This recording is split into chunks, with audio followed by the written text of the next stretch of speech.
Mister Hulk, হঠাৎ পার্কে বেঞ্চে বসে গোলাপ নিয়ে কিছু বলতে চান নাকি?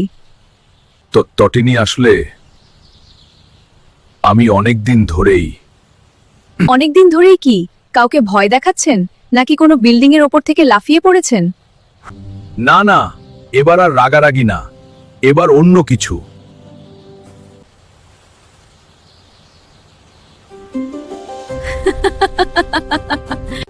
ও, এইবার আসল কথায় আসছেন।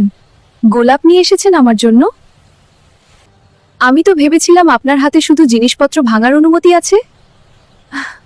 সবার সামনে তো আমি শুধু ওই কাজগুলোই করি, কিন্তু আপনার সামনে আমার রাগটা কোথায় যেন হারিয়ে যায়। তাই নাকি? তার মানে বাংলা নাটকের নায়িকার এমনই ক্ষমতা যে সে রাগী হালকেও শান্ত করে দিতে পারে? একদম, আপনি যখন কথা বলেন মনে হয় যেন আমার মাথার ভেতরের সব ঝামেলা শান্ত হয়ে যায়। ওমা, এত গুণ আমার! আমি তো জানতাম না। আপনি যা বলবেন আমি তাই শুনবো। শুধু আপনি আমার এই গোলাপগুলো নেবেন। বাহ, সুন্দর গন্ধ। কিন্তু হাল্ক, আপনি যে এত রোমান্টিক এটা তো আপনার ফ্যানরাও জানে না।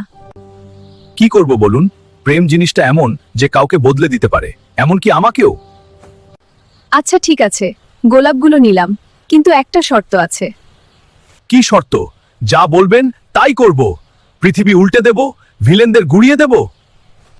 আরে না না, অত কিছু করতে হবে না, শুধু সারা জীবন আমার পাশে থাকলেই হবে।